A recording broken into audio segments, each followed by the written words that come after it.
guys, welcome to this week's edition of The Script is Better, where we are talking about Darren Aronofsky's script, Mother.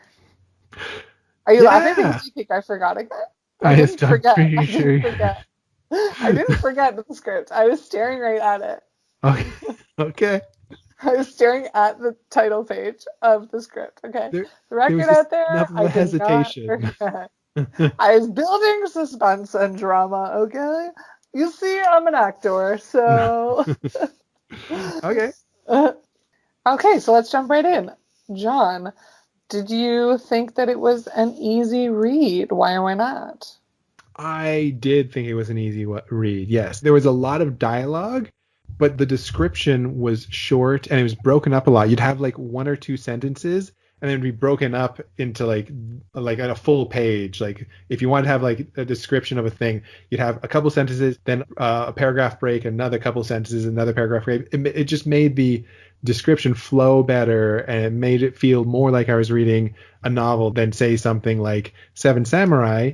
And it's funny because the last script that we read was The Iron Giant, and that was actually the writer was also the director. And this, again, just like Seven Samurai as well, is another writer is the director. Darren Aronofsky did the script and the film. So it was interesting to see how his style was very, very different from Seven Samurai. He left everything of his director's role to do later, whereas Seven Samurai, he like wrote everything down. Absolutely. It was almost like I know the answers to this stuff, so I'm not going to put it in the script because I don't need to write it down for myself. On that note, though, there was a few times in the narrative where I was like, interesting, how is this going to be portrayed on screen? One specific place where this happens is when Man is offering Mother some alcohol, and there's a line that says, him hopes she will, as in him hopes that Mother will take the alcohol. But she ends up deciding against it. So just that narrative line of him hopes she will, this is something that is telling you like a character's thought, but not describing at all what we're seeing. And I thought that was interesting. Because that sort of thing, when an actor reads that, that's a hard thing to portray. Just hope. The direction in that moment for the actor is hope. How are you going to convey hope with just one look? So sometimes his style in that way is interesting. For one, he always works with very experienced actors, so I know that he can pull the performance out of whoever he needs to amazingly. But in a script for a more novice beginner writer, that might be considered lazy writing. I see what you're saying. Yeah, that's interesting because that would leave not only the interpretation up to the director, but also to the actor. Like I like that it gives the actor the option. Like, what does hope mean to you? How would you convey that? I feel like if I was an actor and having never been an actor, so maybe this is annoying, but I would find like, oh, this gives me a lot of opportunity to like convey like my experience, like how I would think this would go, what my vision of this character is. Right. Interesting. So yeah, I guess two different thought processes on it, and I like that. Yeah. I found it, just like you, I found it a very easy read.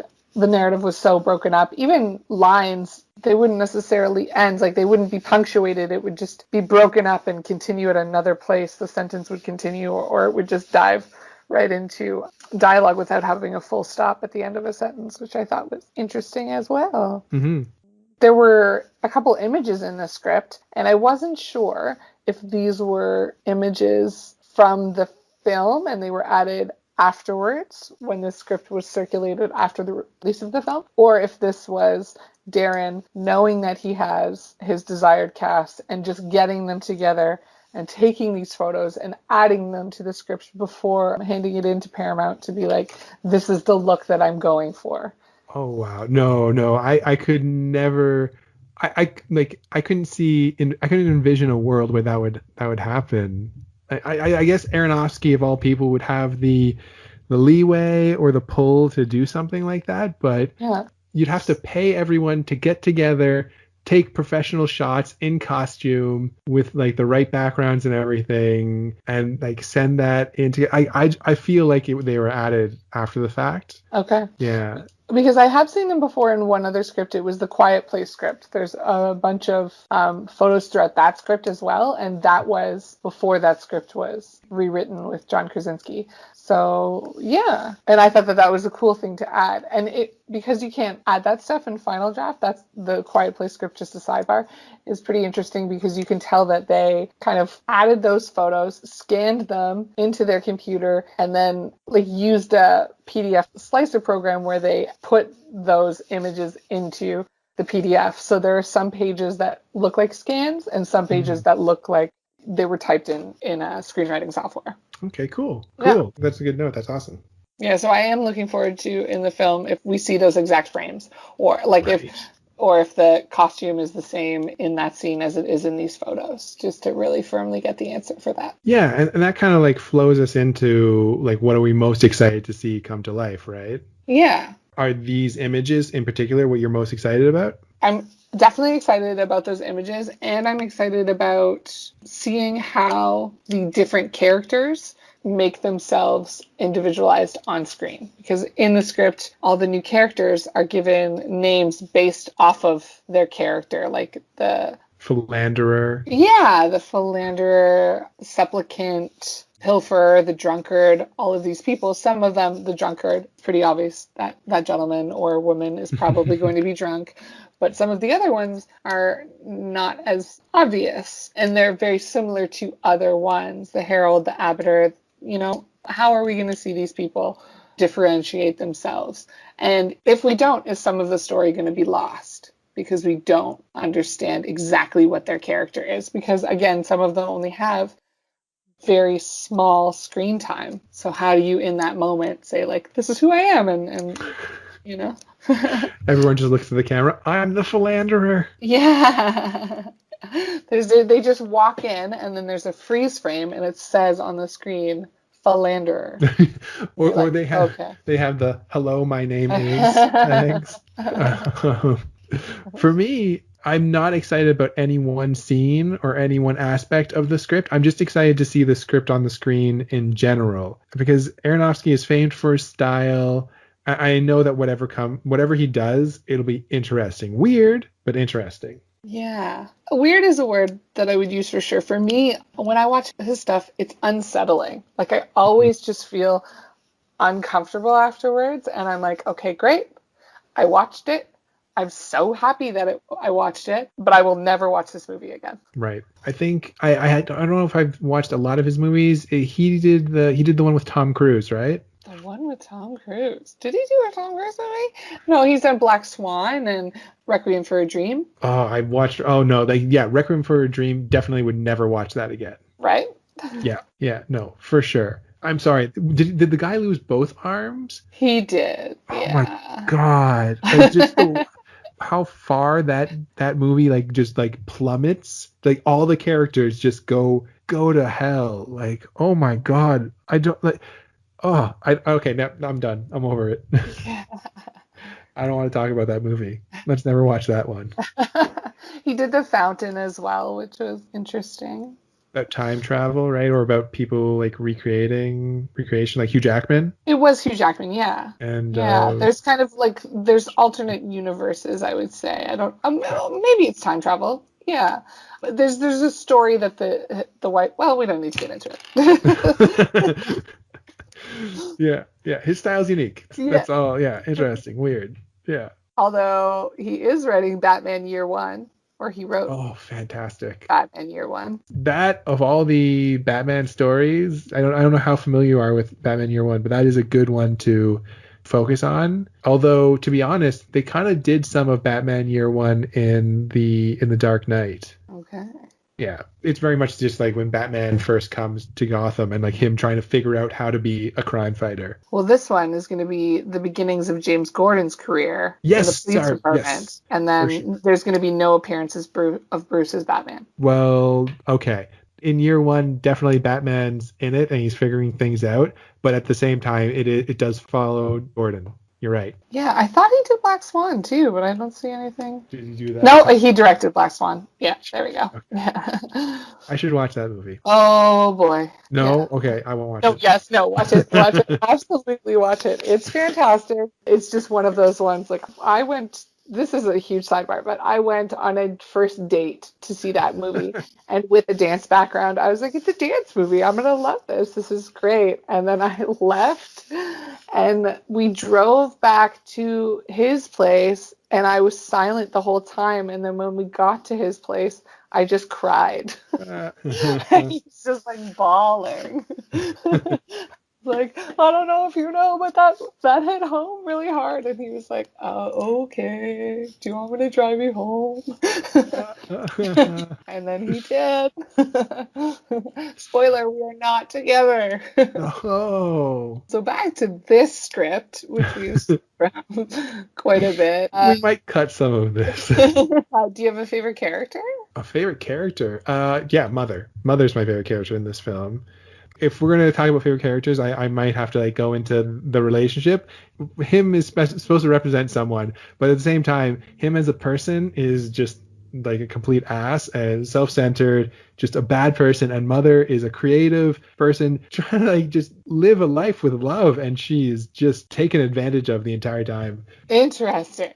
I love that is your opinion on it, because I would agree that is how it's presented. But then also there is not a scene without Mother on screen. So the whole script is from her point of view. So we're getting her POV of him and everything that she sees and she feels about these situations. It's never from his POV. So I would be interested to see how she comes off from his perspective. But you never get that. So it's easy to love her because you're just with her the whole time. I agree. I think there are some objective instances, though, like having guests over. Yeah. Like just inviting people to live with you. Just and she's like, you can't just do that. And he's like, it'll be fine. It'll be fine. And then it's not fine. And then he's like, no, it'll be fine. It'll be fine. And she's like, it's getting worse. Yeah. I mean, there were instances where, they're like, it was unreasonable. There's a scene, unreasonable on her part, where there's a scene where a man's son just died. And him is like, I've got to take this guy to the hospital. I have to go with him and his dead son to the hospital. And the mother's like, no, you can't leave me. I know you. Yeah, no, he should go. Absolutely. So some black and white for sure, but then also, I don't know. I want to read the script again from his perspective. I do, because I think it would be interesting. I think I would love him just as much. I do not think I would love him just as much. I think he would be as self-centered as he appears in this. Oh, okay. Yeah, I'm pretty sure he is just pretty self-centered. Okay. So did you want to talk then about the greater themes, which we had talked about this just throughout the week a little bit, that the metaphor was ruined for both of us before having read the script. So we knew who him and Mother were supposed to represent. But do you want to talk about that a little bit, leading from your idea that him is would appear just as selfish as he appears in the script? Do you think that the person or the entity that he is representing is also kind of selfish? I guess that's a greater question, and that's very, we're going to talk about religion now. What are your beliefs? And is God selfish? I would say yes. I think the Christian God, as he's presented, is selfish for sure. I think you can't create something and then just be like, okay, now you have free will, and if you do something wrong, you go to hell. If you do anything I don't like, you're going to hell. I don't know. So much of if we want to talk religion, everything doesn't make sense. So I don't know. I think this story paints God as a very selfish being. Absolutely. And Mother Nature as, just somebody who wants to heal everything and create a happy, harmonious place. Not even everything. She doesn't want anything to do with people. Oh, fair. Yeah. So the house is the everything. The house is the world, and she is inspired. Here's how I see their relationship, and this is why I think that he's an ass. She is inspired just by the world, like by him and just everything. Like she's working on her art, which is the house, and she's painting it at the beginning. She's making it better. She's fixing up the kitchen and everything, securing stuff down. She's building a beautiful home. And then God's like, oh, I can't get anything done. I'm so frustrated. Oh, look, I'm going to bring people into it, and they're going to ruin everything, but it's going to make me happy. Her art is sacrificed so that his art can exist. And it's just like, oh, that is so wrong. I mean, like him, even he opens up the entire house to his guests except barricading his own study. Like, yeah. Fuck off, buddy. I have like no comments on that because I'm just like absorbing everything you just said. It's like stuff that I took from it, but was not able to articulate so succinctly as you just did. Well, thank you for giving me the compliment. That was succinct. It was. Yeah. Well, they really go, like, just talking about the religious overtones, that they go through like all of the Bible, or like at least all of the Old Testament. Like, it goes through all of the Old Testament with like Cain and Abel, all these different people. I think Cain and Abel are the sons. Yeah, exactly. Oh my gosh. I'm sorry, everyone. I'm so sorry. I was just like, it's God and Mother Nature. I don't need to read into anything else. I get it. Yeah, no, well, I don't get it. Okay, great. Man and woman were Adam and Eve. Then we had Cain and Abel. And then we had all these other people. And I'm pretty sure, spoilers for the ending, that Jesus was the kid, right? That gets sacrificed. Right. Yeah. But she's not Mary. She's not Mary, no. It's true. So maybe that doesn't work completely. Oh, well, no, it does a little bit, because if Mary was a virgin birth, then where did that baby come from? From, nature. Nature. So that could have been mother's child, and Mary's just a Vessel. surrogate. Yeah. I don't know that the reception to it was very great. Was it? I don't know. Do you think you could look at that? Okay, it's got 69% on Rotten Tomatoes. 50% audience score. Yeah. In terms of the critics' reviews, there's a lot of splats and not so many red tomatoes. But then again, like, maybe since religion is such a not taboo, but a difficult subject for there to be consensus on, it just putting this into a film and having an opinion on it is going to alienate a lot of your audience. Yeah, for sure. Especially in the West, right? People are so religious in the States and in Europe in some places, that to have that kind of judgment, because I think this is a negative judgment on religion. Absolutely. So people would probably take that to heart. Yeah, cool. Was there anything else you wanted to talk about? Oh, just like in terms of the plot, like, I think he did a really good job. Like, Aronofsky, he knows how to write a script, right? Mm-hmm. And so not only is the script unique, but it follows everything. I think it has like inciting events, something that they want to change, chaos entering, and lots of heightening. And it really, like, it starts off, I like the pacing of it. I like that it starts off slow, one or two people, then a couple more people, then like a big group of people, and then just chaos. So many people, like, things are getting destroyed. It goes from like slow build to like crazy. Okay, so here's one thing that I flagged a thing that I thought was the most important moment of dialogue in the script, and it's a line from him. He says to Mother when she's dying, "It's not your fault. Nothing is ever enough. I couldn't create if it was, and I have to. That's what I do. That's what I am. And now I must try it all again." In that part, even before that, I found him endearing, but in that part, I was definitely sympathize. Yeah, I'm like, for sure. You want to sympathize because you're an artist, and you want to be like, like nothing will ever be enough. I think you relate a bit, eh? Yeah, I do. And like, when it's not that I think that I need to be sad or there needs to be like drama for me to do my best creating, but I definitely think that if everything's perfect and I don't really have much, I don't know, like life experience, then I'm gonna have nothing to write about. Okay, yeah, no, you definitely need to have a lot of life experience for sure to be an artist. I think like being an artist especially like a writer, is in some ways like a selfish pursuit. Like being a writer myself, I'm not trying to judge writers without having some experience in it. Like I'm a writer myself, and I think that it's like, no, it's a lonely pursuit because you're like in front of a computer, often alone for hours. But you can also be having experiences in your regular life and just be thinking about how this will fit into your writing in some way, which is selfish. Like you not only should you just be enjoying the moment, but you're taking away from the moment because you're not giving of yourself in that moment in some ways. You're just like you're almost like an outsider even though you're in that moment. Okay. And so him is a selfish bastard. But he has to create. So who's making him create? Oh, did you know what the yellow tincture is? No idea. Okay, I was like, oh, interesting. I thought it was the sun, but then she stops taking it when she's pregnant, and I was like, oh, okay, so she wouldn't stop getting like energy from the sun once you become pregnant. So then I didn't understand what that tincture was.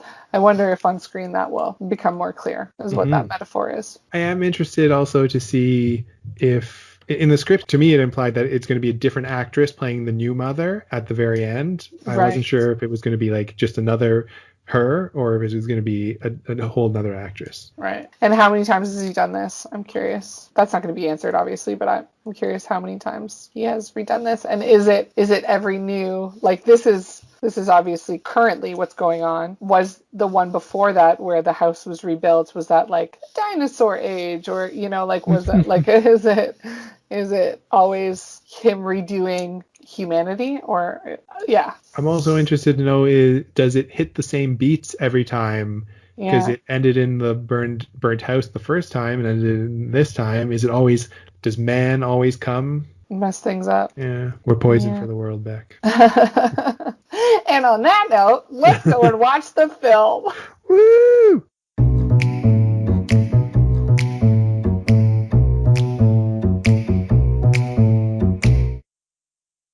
Beck, here's this week's question. Without considering whether it's a good movie or not, it can be your favorite movie, or it could be a movie that you just think has not had justice done to it, or you just know that it could be better than it is. What movie would you personally taking the reins like to remake? Fuck.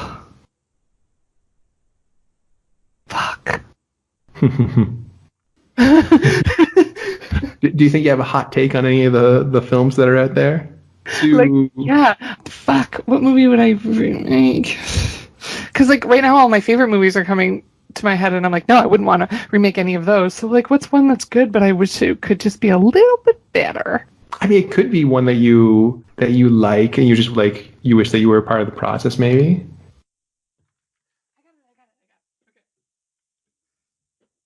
Okay.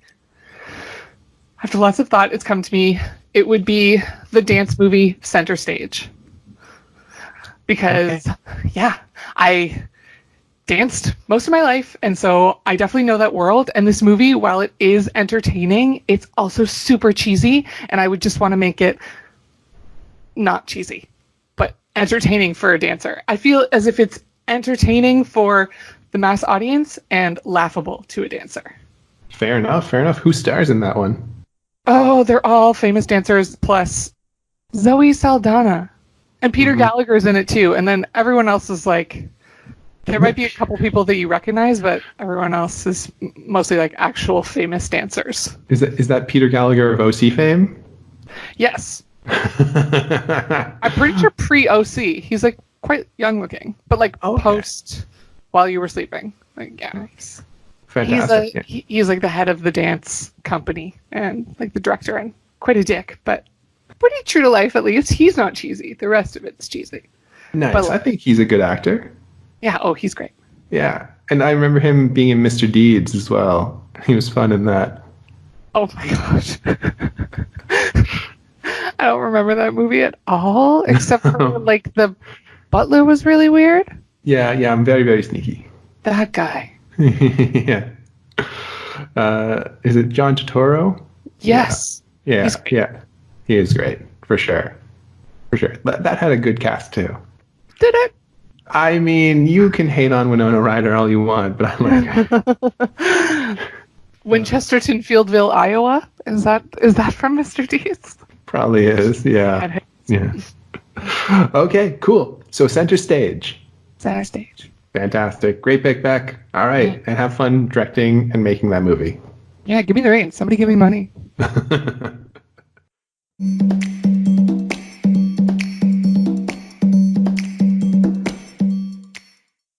Okay, welcome back. We have just watched the movie by Darren Aronofsky, Mother. John, how did you like this movie? Your initial thoughts, good or bad? I thought the movie was great. I actually enjoyed it more than the script. I enjoyed the acting. I enjoyed the atmosphere. I enjoyed that it kind of straddled different genres. Like it had moments of a horror movie, like it was going to be a horror movie, but then it totally didn't have that tone the entire time. And so I was caught off guard a little bit by it, and I just enjoyed the experience. Absolutely. I would agree with you. Very insightful thoughts there about it having different genres. I like that.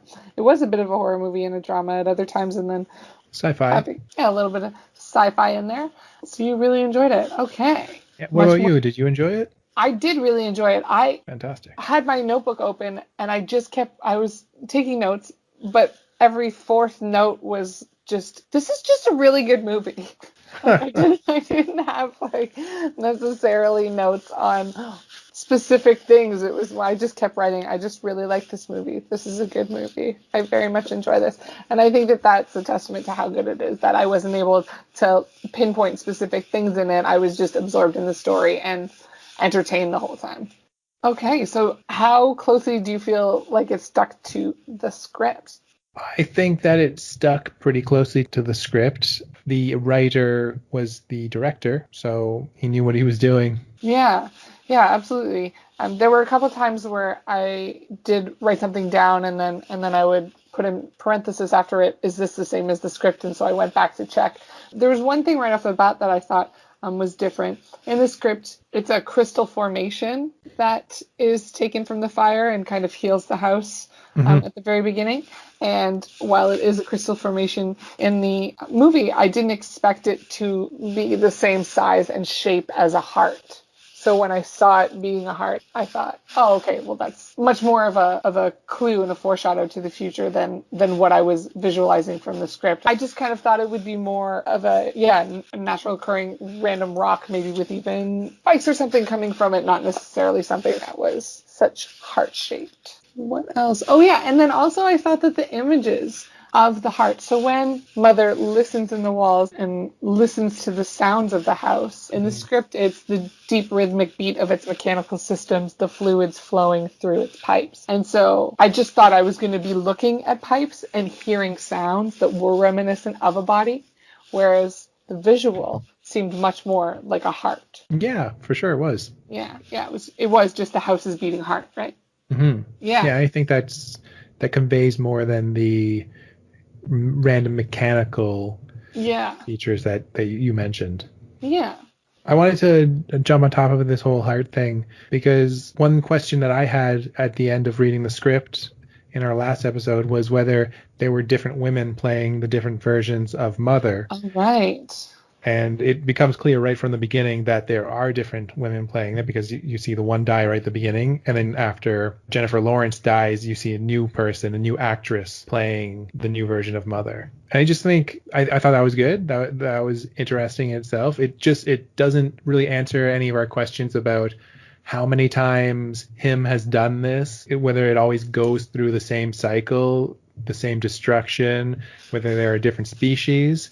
I also, just in terms of story perspective, I have to wonder what is him's mindset right at the beginning, because he literally just heals the house with the former mother's heart. So this is a new house. The new mother is wandering through this house and he comes and finds her. What is his mindset? Is he in a place where he's sad about what just happened, happy to have this new wife? Does he have any kind of connection with her? You can already tell that there's this hesitancy in their intimacy on his side right away. So I would really like to know what his mindset is at that point. Yeah, I mean, definitely grateful that he's able to have this second or third or maybe billionth try to get this right.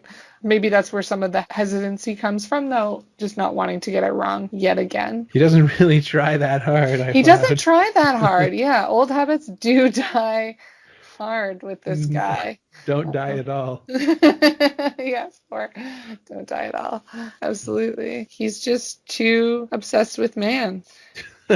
Yeah. I know you're laughing at that, but that's like a couple times I was like, okay, so his flaw is that he's a man who's like obsessed with other men and not at all obsessed with his own wife. It's not, yeah, like he's I know that obsessed with that's very mankind. reductive. Yes. Yeah. Your wife is the person who makes you dinner and like takes care of the house, and then you are the person who gets to have fun with your man friends and talk about man things. And yeah, Mother, I still feel, since our evaluation of the script, was a victim in a lot of ways of him's obsession with his own work and not loving her enough. But at the same time, I did find that there were points throughout it that she let herself be walked over, like by woman and by man. She let them like push her around when she should have just spoken up for herself. okay, so that brings me to an interesting question then.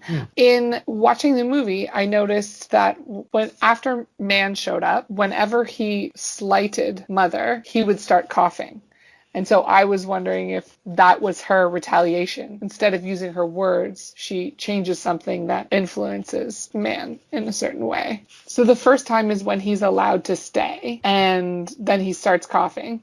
And then the second time is when he says to Mother, "You're not just a pretty face." Yeah. And then he gets sick. And then there's also that slight when he says to him, "I thought it was your daughter." So those three times kind of he starts to cough, and I was like, oh, interesting. That's her way of getting this man out of the house. Maybe that's the case. I wonder, okay, there's the point where she wakes up when man first comes and Yes. she goes to sleep, and she wakes up and him's not in the bed and him's actually taking care of man. Yeah. When I was reading the script, I thought that he was actually sick at that point. It wasn't that he was sick from the alcohol. I thought that was his actual sickness. What do you think, that he was actually just sick from the alcohol, like him was saying? No, I think that was her trying to, again, that was her influence. She was mad that he was in the house, so she was trying to get him sick. And then when she wakes up and sees that he's gone, she's like, oh no, him is saving man and interrupting my plan to get this man out of their lives. Okay. Which also gives a little bit more weight to the fact that she's so surprised that man has a wife. So when woman shows up and she's like,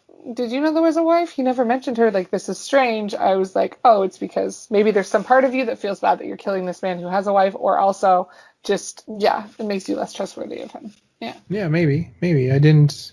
I'm like trying to pull all the things together. Maybe not, but maybe. It's hard to say, because the whole reason he was there was that he was sick in the first place. Which is what he says, but who knows if that's true, right? Because Right. If it's based on Adam and Eve, they're liars traditionally, aren't they? I don't think they're liars. Didn't they eat the apple and say that they didn't? I mean, one lie. Okay. I don't think there's any evidence. I mean, there's no evidence of any of it.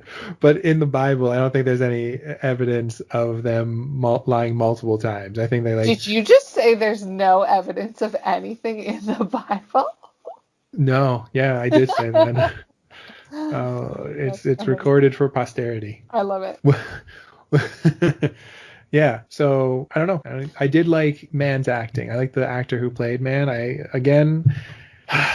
I didn't look up who it was. I've seen him in many things. He's a good actor. He did well in this. Michelle Pfeiffer's great. I always like her, but I don't know his name. It was Ed Harris, John. The Truman Show. He's like the guy who directs it. Really? Yeah. Like, I've definitely seen Ed Harris in other things, but I did not realize that it was him in The Truman Show.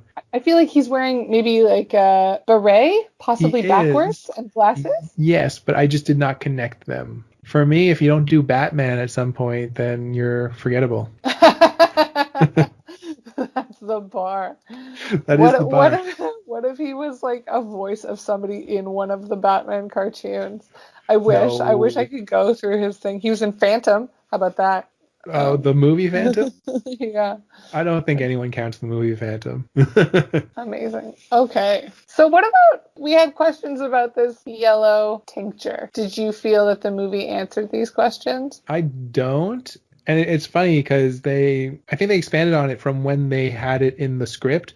In the script, I only noticed her using it as a salve, like this cure for whatever sickness she was exposed to when too many people showed up. But in the movie, it looks like she's actually using it in the paint, like she's using the yellow powder to mix with her paint to bring out the yellow color as her paint or plaster on the wall. Yeah. So I made that same observation. I was like, oh, interesting. It heals and it also colors. That's cool. Is that the same in the script? And then I went back and that is in the script. So Oh, okay. yeah, it's curious to me that we both like read over that and didn't notice it in the script the first time. Mm-hmm. Maybe because until she takes it herself, it's not one of those things that seems memorable. She's just at like changing the paint color to get the color right. And you're like, okay, well, yeah. Yeah, for sure. I do think, like, I did a little research on it, and on Wikipedia they were saying that it could be a reference to a feminist work, The Yellow Wallpaper, and the fact that that she uses it in that paint at the beginning makes me think that reference could actually be the case. Did you read up on the yellow wallpaper at all? Only a little bit. What I read was that it was about a woman's descent into madness after her physician husband diagnoses her with a temporary nervous depression. And that in it, the woman believes there's another woman in the walls, behind the wallpaper, behind this yellow wallpaper, which seems to be a representation of her madness. But I never felt that Mother was mad in any way. Right. You know, angry, but not crazy. Absolutely. Apparently, that Darren Aronofsky hasn't said what the reason is, and he's kept it a mystery, just for fun, which is cool, but at the same time. Well, yeah. I think if anything, I really want to know. It's a thing that many directors do. What's in the briefcase in Pulp Fiction, and yeah, any answer that we got would just disappoint us. So is does understanding breed disappointment? I think it would. In this case. You know, the mysteries of God, you gotta just keep them. You gotta have faith back. Yeah. Now people don't know what to think. Have faith in the thing that has no evidence of ever actually happening. Yeah. But like people are questioning, like, is he religious? Is he not religious? Where is his stance on this? More to come. I can't remember. Did you have a scene that you were very much looking forward to seeing? I think I just said the entire film in general.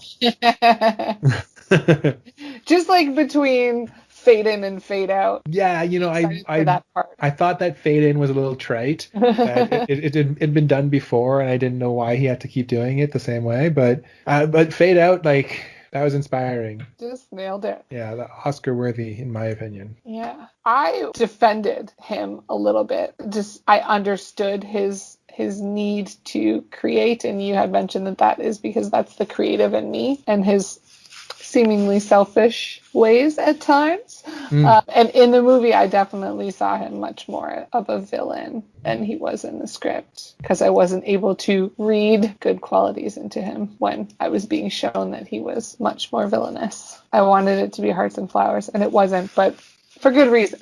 No, it's true. I just don't understand, like, if he's been through this so many times, why isn't he more careful for signs of Mother breaking down? Like the dropped teacup at the beginning. She drops the teacup and he glances over, and I think he asks if there's a problem. She's like, no, it's all good.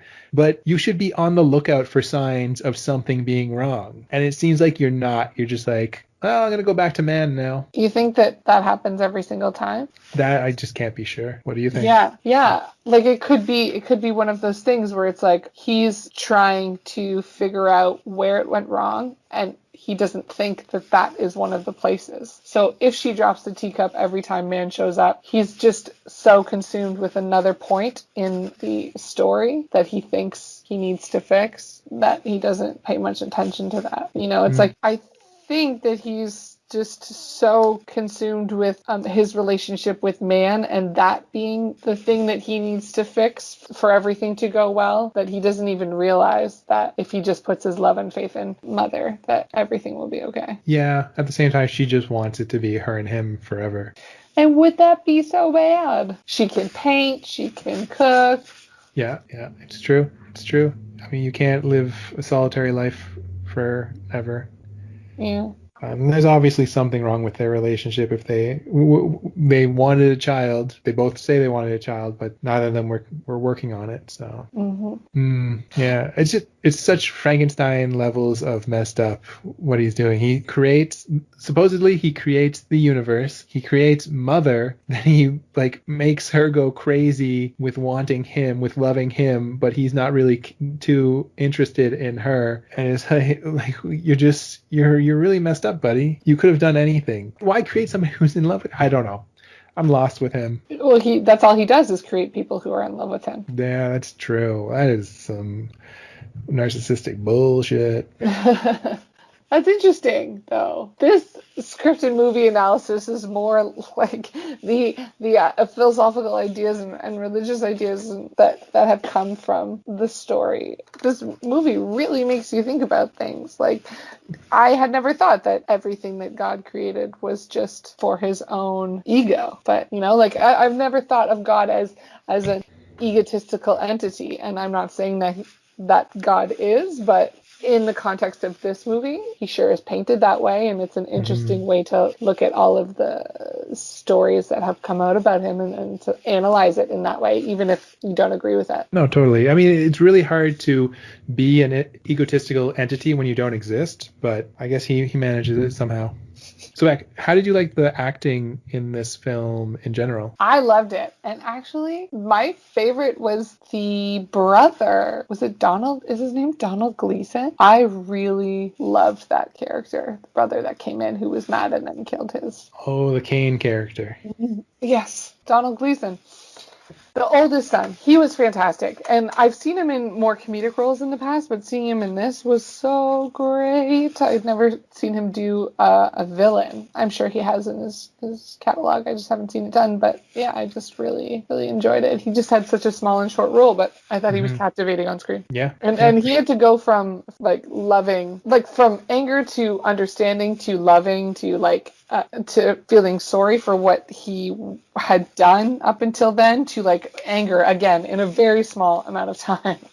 Like his time on screen was not very long, and yeah, but he had a special moment. He got to having been rejected by his own father, he had a special perspective that he could see into Mother's relationship with him. How do you mean? When he came back, he was talking to Mother, like they had a moment alone. I don't remember exactly what he said, but he made comments to the effect that he could see that her relationship with him is the same way that he feels about his relationship with his parents, and how like they claim to love him but kind of like reject him, or like just he's like not important. They don't really see him, kind of thing. Right. Absolutely. Yeah. Very cool. So how did you feel about the acting? I did enjoy the acting. I enjoyed the acting in general, and I actually wanted to point out, like, I don't know if I loved Jennifer Lawrence's acting. I had no problem with it. I liked it. It seemed to have different layers. I noticed that sometimes her dialogue felt robotic. And I don't think, I know that can come off as negative sometimes, but I think it was more like that was a character choice where Mother can kind of be like inhuman at times. And she also seemed childish even at times. Like, I think she played the range of being like a woman, this robotic, not understanding of people, and childish, naive. Absolutely. Have you seen her in other stuff? I have seen her in other things, but mostly just the X-Men movies and then the Silver Linings Playbook. Okay, yeah. Yeah. Yeah, so she's got a range for sure. Yeah, definitely. I'm never the best judge about actors' quality, but I do think that I enjoy her. Mm-hmm. How did you feel about Javier Bardem? Because I think his ability to fall in love with his partner, and in this case, like, still show a lot of love for her, even though he's taking advantage of her or taking her for granted. The moments of love that he did show were so deep that I was just sucked in. And I was like, look at me that way, please. Oh my God, okay. Doesn't matter what role he's playing. I'm just like, sure. Actually, to be fair, I haven't seen No Country for Old Men, so I wonder if that would be the line. He's intense in that. I wouldn't say in a negative way, though. One question we had last time was whether they would ever actually introduce names, and they went through the entire film. I don't know if you noticed, they went through the entire film, no names. No names. Yeah, so I do watch stuff with subtitles on now. It's just a habit I can't seem to break. So every time I watch something, unless it's in a theater, there's subtitles on it. And sometimes in that, it would say in parenthesis, like, The Giver or whatever. Wow. The title was for that person. Not always, but yeah, it took me out of it a little bit when I did see those, and brought to my attention that without this, I wouldn't know who that person was. But everyone did, I thought, a great job. I mean, without having known that they, like, had we just watched the movie and not read any of that, I think you would have just been like, oh, okay, cool. Like, this is the evolution. And obviously these people represent other people from the stories of the Bible, not necessarily being able to pinpoint who all of them were. But since we went in knowing, it was kind of, I don't know if that was better or worse to know beforehand. I enjoyed knowing. I think I enjoyed the film more for having read the script. I know we were looking at the ratings last time, and it seemed to be just in like the low 60s, sometimes 50% with people. For me, I really enjoyed the film. I'd give it in the high 70s. Yeah. One thing I didn't understand in the script, and I still don't understand in the film, was the boiler room and the frog. Is the frog a specific story from the Bible? The only thing I could link it to personally is one of the plagues, or not necessarily the plagues, but the things in Egypt. Right. Yeah. Absolutely. Okay, that makes a lot of sense. But instead of being one, there would be a billion. Yeah, exactly. Quite a few more. One thing I wrote was that everything up until Mother's pregnancy was just like God and Mother Nature fighting, and Jesus is the spawn of their makeup sex. Yeah, it's true, eh? No, for sure. Who else is God gonna fuck, right? Right, exactly. Any of the other planets that are freaking frozen and lonely, farther away from the sun? How about those? Yeah, he probably already tried. Pluto, get some action. Yeah, that's it. Okay, so if there's nothing else that you want us to talk about, let's put our final verdicts in. I mean, there is just one really brief thing. I said let's put our final verdicts in. All right. I'm going to go... we don't even need to have a big discussion about it unless you have something you want to say. Just the second half of this movie went fucking crazy, right? It went crazy. There was just always somebody new bursting in through a window or stealing something or ripping something, and it was so fast. And it often felt like even just one shot. Like, I know it wasn't filmed to look like one shot. There definitely were cuts in it, but it just felt like that. Anxious. Time I was like, when is this going to stop? It was exhausting. Yeah. And then also my very last point is that the standoff between him and Mother over the child, he does not come across well at all, and he's super creepy, and you can tell, like, maybe he thought he had good intentions, but you could tell he just, like, I wouldn't give my child up to that guy. No, absolutely not. And Kristen Wiig was in it. And just Kristen Wiig was there, which is amazing.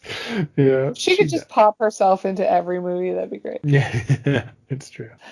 All right, cool. So, final verdict, what is it? I'm going with the movie this time. The movie is better. The movie is better. What do you think? Yep, I'm going to be right there with you. The movie is better. The script is amazing. They're both amazing. Yeah. This is the first time where I'm like, I wish I had seen the movie, though, before reading the script. I didn't think I was going to be sad about that ever. And this time, first twinge of, oh, cool. But also at the same time, I wish I didn't know about the metaphor before experiencing, like, reading the script or watching the movie either. But what can you expect? We waited months to watch this movie. So tune in next week for a new script. Yeah, next week we're doing Weird Science. Oh yeah, sick. I look forward to it. John Hughes, let's do it.